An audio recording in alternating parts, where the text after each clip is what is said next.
Hey guys, it's coming out for Riverdale, Season 2, Episode 2, Chapter 15, Nighthawks, and I was definitely really looking forward to this episode. I really did enjoy last week's premiere, even though I thought there were some things I wasn't a huge fan of. I was looking forward to seeing where the show was going, and I have to say, while I did enjoy this episode a little bit more than last week's, it still is starting to worry me because already right off the bat, there's a lot happening this episode, but not all of it is stuff that is really, that consequential to the story, and I think we're already starting to see that giving this show 22 episodes was probably just a little more than it could really handle, and I think we're already starting to see sort of the early makings of that problem, but maybe I'm wrong. Let's just get in this episode because I do want to talk about it. We start off with Jughead. He visits Pops, which is severely vandalized, and he talks all about how, it used to be this very lively and fun space that, all the teenagers would gather at, but now it's just, basically a crime scene, and Pop is inside. He's unhappy about what's become of his restaurant, understandably, and Fred finds Archie attempting to make breakfast for him, and Archie gets a call from the sheriff's office, but it leads pretty much nowhere. Archie's determined to find answers, but it doesn't really seem like it's going anywhere whatsoever. And Fred is one of my problems this episode, is that we really don't see a lot of Fred throughout this one. We see a couple scenes between him and Archie, but really not going much of anywhere, at least so far. But Veronica runs into Hiram, and I do have to say that, I was a little bit disappointed about the lack of Hiram last week. Well, they definitely made up for it this week, because we get actually a lot of Hiram this episode, and Mark Consuelos is pretty much leading up to, he definitely is delivering in terms of the promise that we've gotten with this character. So she runs into him as she's leaving for school. He laments that she doesn't spend time with him and invites her to dinner, but she doesn't accept. She doesn't really want anything to do with him right now, but Jughead then tells the group about what happened to Pops and how it's in danger of closing down, and Betty decides she's not going to let what happened ruin their lives, so she suggests that they help save Pops, and Veronica agrees to help. And this whole plot line, I just didn't really care about. It felt like they really only did this to give Betty something to do, but that is a lot of what populates this episode. But Archie then visits Keller in the sheriff's audience, but he doesn't have anything new for him, and, it's just him reiterating the same things about what happened with the mass murder or whatever. So Keller gets a call about an attack in Greendale, and FP and Jughead then meet with FP's lawyer. We didn't see FP at all last week. We do see a little bit of him in this episode, and he wants to negotiate a deal to get him the smallest amount of prison time possible, because again, FP is definitely not responsible. He took the fall for this, and they're doing what they can to make sure that this is a very short stay, so he can get out as soon as readily possible. So Archie then keeps watch of the Andrews household, accidentally almost attacking Jughead in the process, and Jughead tells Archie that FP's deal is for 20 years in prison, which I'm gonna tell you right now, it's not gonna stay that way. There's absolutely no way, but they both reveal how scared they are as Archie hallucinates the man in the black hood in the window, and, he's really worried that this man, the black hood, could come for him next, and you definitely do see his fear, throughout this episode. But I will say, the more they show of Archie, since he is, front and center, it is starting to show that he's not that interesting of a character. There's not really a ton to him, and especially what they're focusing on. They're focusing more on his trauma than him as a character, and it's just not as interesting as it really should be. But I am glad they are still doing more with KJ Apa. His performance is definitely delivering this season. That is something I definitely will give him here. So Betty talks to Jughead on the phone, suggesting that they solve the problems with FP and Pops at the same time, and she notices that Archie isn't in his bedroom and gets caught off guard, and she asks Jughead to meet her in the mayor's office and then calls Veronica. And Veronica visits Archie's house, making sure that he's okay. They walk to school as Archie explains why he's guarding the doors, and I like seeing Betty and Veronica, their friendship. They were one of my favorite parts of season 1, and luckily we do get more of that here. So Archie explains why he's guarding the doors, and Veronica suggests that Archie should see the counselor for help, because it's clear that he's going through a lot of trauma here, and again, it's all understandable. Something like that, that's not just something you get over. Even though Fred's okay, it's not something you're just gonna get over. So I like that Veronica's very understanding about this, and Betty and Jughead then meet with Mayor McCoy. They explain the situation with Pops and ask if she could endorse the diner to save it, and Mayor McCoy refuses, saying that her priority is actually keeping the town safe. So Jughead then presses her about FP's hearing, but she doesn't seem like she wants to help, and that doesn't even really seem that interested. So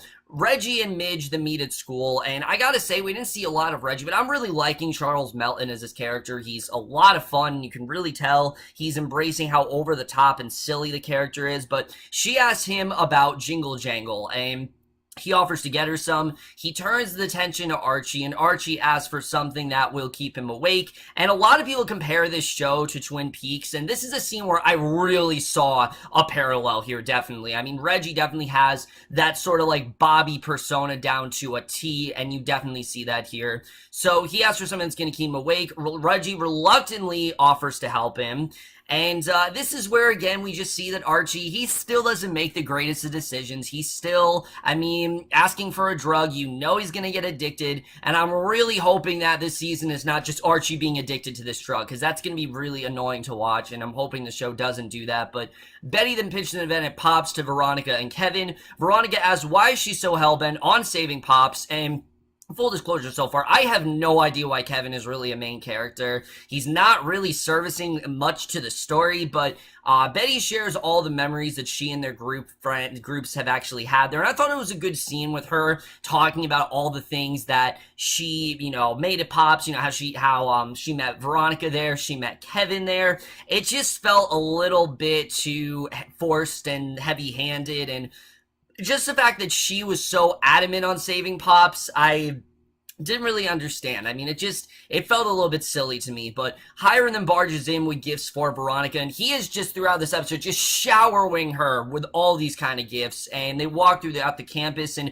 you can understand he's just doing this because he wants to, get a word in edgewise there. And while Hiram asks Veronica to be more understanding with him, Veronica says that she can't come back from what she already knows, and then gets up to leave, and he offers to help with Pop's event, so that maybe he could actually coordinate it. So Jughead then talks to this character, Tomboy, who is, and I'm not joking, that's his name, Tomboy is one of the serpents, and Jughead suggests they break FP out of prison, but Tomboy suggests that they consult the Snake Charmer. So that's basically what they decided to do. Cheryl then welcomes Josie to the River Vixens, and Betty asks Cheryl for help with the Pops event, and Cheryl refuses. She's not at all on board with it right now. She's just not interested, and Josie, I like that they're giving her more to do here. I like that we did have a scene with her, but still, I don't know why she's a main character in the show. At least so far, there's nothing this season that shows me that they're going to give Josie more than they did last season. And it is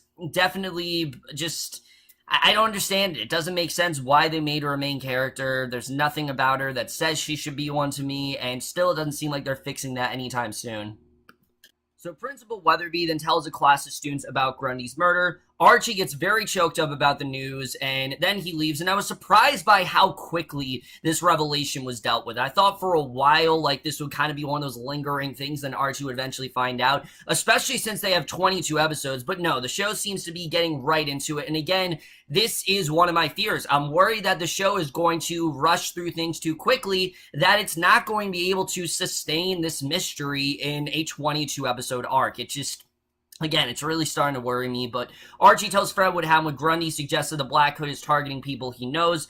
Jughead then goes to see Penny Peabody, also known as the Snake Charmer, who is actually a lawyer that helps with the serpents, and she offers to help in exchange for Jughead potentially doing a favor for her down the line. Now, what that is, we don't know, but this was definitely a very compelling plot. I'm interested in seeing really where this is going to go, what her offer is. I think that definitely is very interesting, but Archie tells Alice his theory about the Black Hood, and he asks for help with Grundy's autopsy to see if there is any connection there, because it doesn't just seem like a random thing. There's definitely something going on that's very similar to what happened, with Grundy in the past. So, with Grundy versus, what happened with Fred. So Alice accepts, and Archie thanks her, and leaves. So Alice then criticizes Betty for trying to save too many things at once. She tells him that Pop is selling the diner to an anonymous buyer, And I can understand why Alice is getting mad at Betty, but it seemed like Alice, getting mad at Betty was kind of a reflection for how this episode was. Like, there's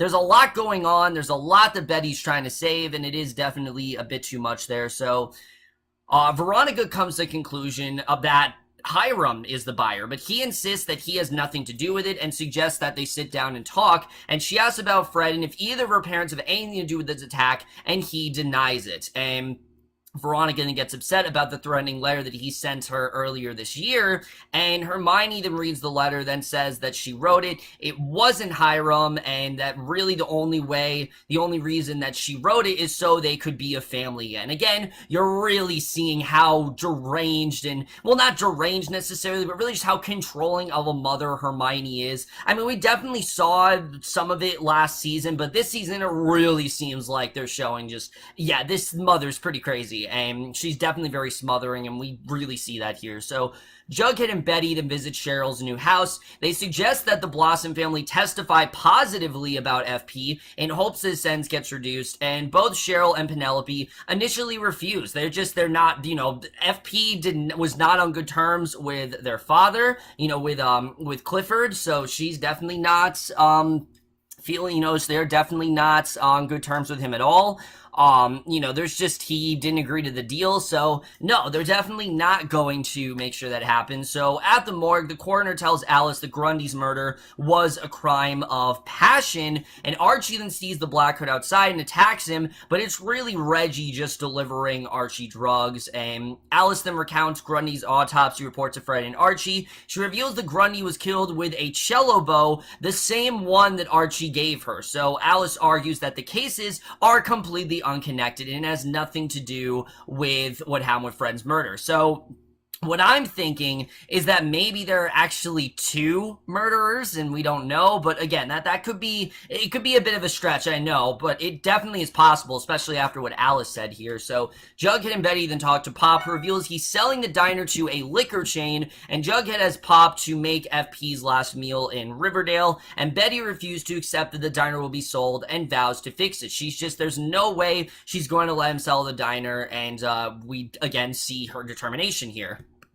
So Betty then confronts Cheryl in the Vixen's locker room, and she threatens to release the video of Clifford killing Jason. And if Cheryl doesn't help with FP Sense, that's exactly what she's going to do. She's going to expose that Clifford is the one who killed him, and Cheryl says that if she testifies, Betty needs to hand over the video and delete all other copies. So Betty accepts as long as Cheryl offers the Vixens for the event at Pop's. And you really see how possessive Betty really is here. I mean, Betty is definitely one of the more, I'd say good-natured characters, but when she wants something done, she's really creepy, and Lili Reinhart does such a good job with that, and I forgot how good Lili Reinhart, Madelaine Petsch's chemistry is. I mean, they really just work perfectly together here. But Jughead and Veronica then talk about their fathers and what it took for Jughead to forgive FP, and Veronica wonders if Hiram could really change. Is it actually possible? And Jughead then suggests that Veronica make an effort with her father, and I like seeing these two have a scene together. We didn't really see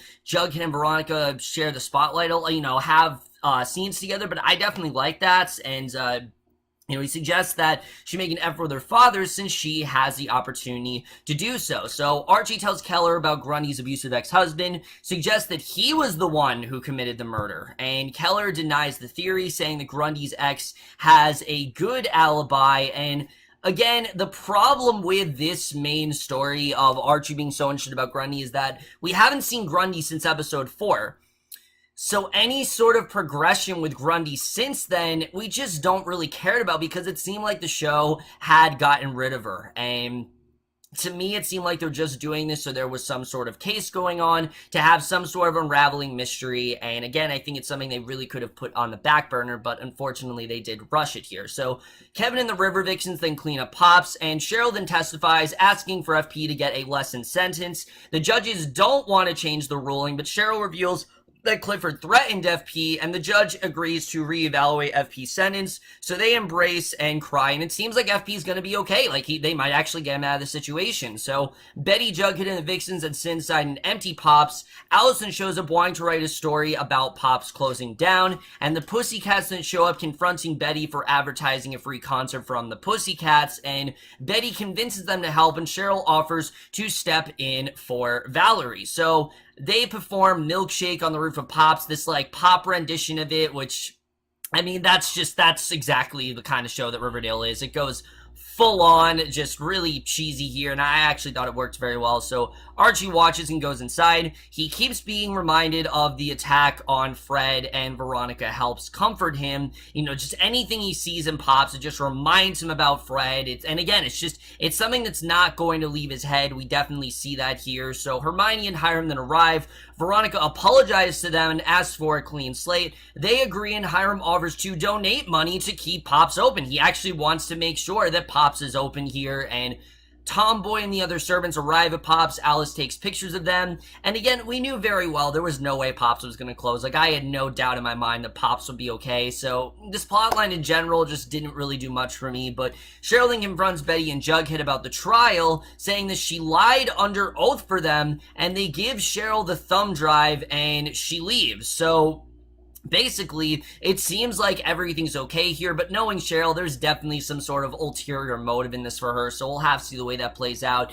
And then we get to the ending, and basically we then see Alice sees Reggie giving Moose and Midge drugs outside. She takes a picture of them, and Pop addressed the crowd of people, thanking them for help. Hiram tells Hermione that they bought the diner and are letting Pop stay on as manager in exchange for silence, and he thanks Hermione for lying about the threatening letter, saying that Veronica wouldn't have forgiven him if she knew the truth. And I think that's very much true, that definitely if she would have known what actually happened, then there's no way she would have forgiven him here. So Archie suggests that he introduce himself to Hiram, but Veronica says no. The group asks Archie if he's okay, but he lies and says that he is, which we can tell very well. Archie is definitely very, very unhinged from what happened to Fred. So Cheryl gives Penelope a present, the flash drive with Jason's murder video, and she plays the video for Penelope. So it seems like all is okay there, but as we know, Penelope's under Cheryl's control, and Cheryl's going to make sure that what she wants done pretty much gets done. So the lodgers are greeted by a new butler, and when Veronica asks, Hiram says that Smithers had to go see his sick mother overseas. And Jughead, and I don't know if that's actually true. There's something about that just seems a bit fishy to me, but Jughead then gets a call from FP. He sounds nervous that Jughead dealt with Penny Peabody and asks if Jughead paid her, and FP says not to contact her anymore. So whoever Penny is, FP's got a really rough pass with her, and this is something I'm definitely interested in getting into. But back at Pops, Alice confronts Betty about the drug deals at the diner, as well as Hiram and the serpents causing trouble, and Alice blames Betty for letting it happen, and then leaves. And I don't understand. I mean, I get it that obviously she feels like, you know, Betty, by association with Jughead, like she's responsible for that. I totally get that. But again, I just didn't really understand it. But Archie then meets with Dilton Doily on Sweetwater Bridge. Dilton gives Archie a gun, which Archie swears is for protection against the Black Hood, and Jughead says that Archie will be able to sleep soundly that night before waking up to more news. And then we get to the ending, and we see in a car, we see Moose and Midge. They take drugs and they kiss, and Moose hears someone outside. It's the Black Hood, who shoots them both dead, and that is the way this episode ends.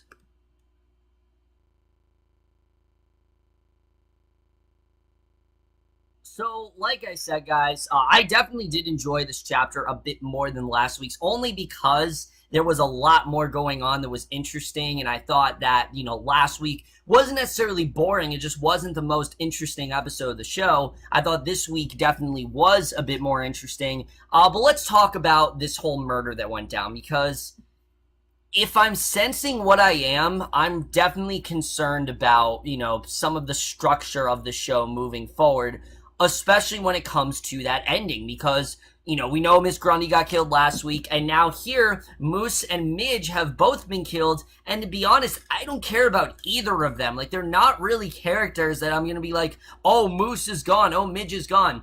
And really, they don't really have much of an impact on any of these characters, and if this show is gonna go kill someone every single episode, it's gonna get really tiring because there aren't many characters in this show that they can just kill off one by one that we actually care about. And especially the characters that have died so far, it's completely inconsequential. I mean, they really have no bearing on the plot whatsoever. They don't really have any bearing on the characters either, so I don't understand why they're just killing off characters every single episode, because that's not what made the first season great. What made the first season great is the mystery and the intrigue of it and how the case was developing. If they're just gonna have this be, oh, this guy's just a serial killer killing anyone that comes in his way, or whoever the mass murderer is, it's gonna get really confusing after a while. So I'm hoping the show doesn't do that, and I don't really know why they had to kill Moose and Midge. It just didn't really make a ton of sense to me. So like I said, that really is a problem, and the way this case is being done so far, Archie knowing about the Grundy murder, I think already is a bit of a worry, because, again, if this season wasn't 22 episodes, I would not be complaining as much. If I thought that they could actually, keep this going for, 13 or even 16 episodes, which that's what I think they should have done. If they were going to increase the show, give it 16 episodes. Don't give it 22, because again, I think the best thing about season 1 is the pacing. The pacing was great. It was very frenetic, but it was frenetic in a sense where the story called for it. There was a lot of pieces and a lot was going on, but you couldn't help but look away. And this season, it looks like they really are dragging things out, and it is definitely becoming a bit of a worry, especially when we talk about the whole thing going on with Pops. I mean, again, if this season wasn't 22 episodes, that plotline would not have been as much of a deal as it was in this episode, because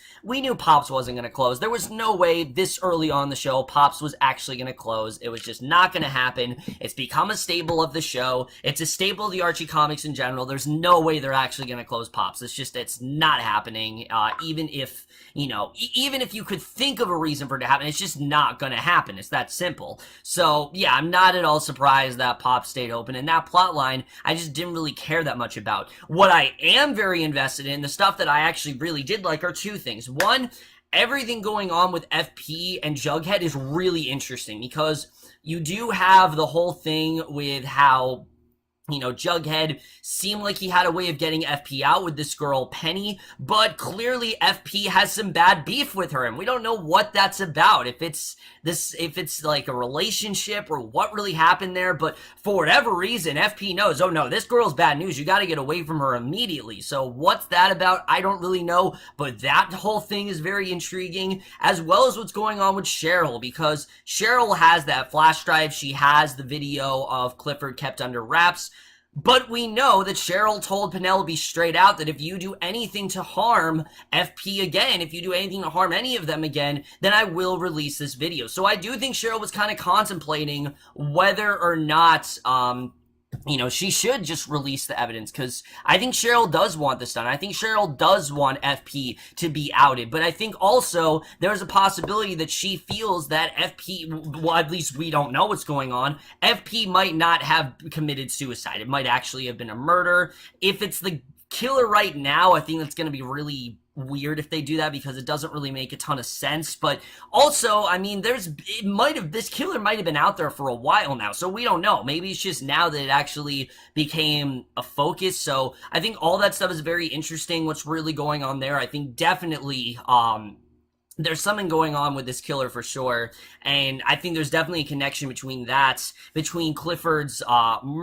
suicide and Fred's murder, and, Fred's almost murder. It just seems way too, coincidental, so I think there's definitely something going on there. As well as Hiram, I'm really interested in where this is going, the whole thing with Veronica and Hiram. I mean, it's clear that he wants to talk to her, but Veronica isn't really there yet, so I'm looking forward to seeing where they're gonna go. I really am loving what we're getting between Hiram and Veronica. I think their scenes are some of the best of the show. I think Mark Consuelos is doing a really good job here, and I'm really liking what we're getting there. The thing with the butler also is very concerning. I don't know what that's really about, but I think that's also really interesting to see.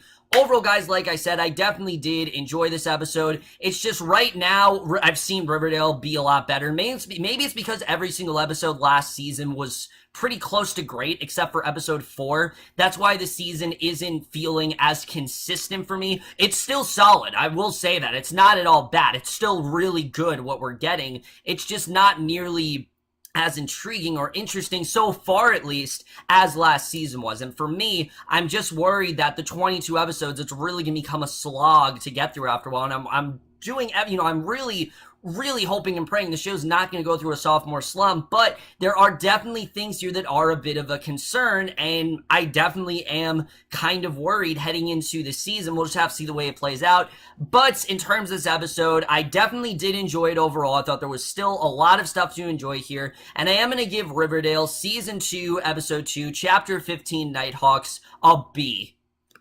So over, guys, from this episode of Riverdale, the most guys thought of this episode overall. Left your thoughts on it. Like I said, moving forward, I still really do enjoy the show. There's just 22 episodes I don't think the show needed. I think they could have easily just done 13 again, or even 16. I think it just would have been better. But that's my review. Hope you guys enjoy. See you guys in my next video, and I will see you guys for that. Okay, bye.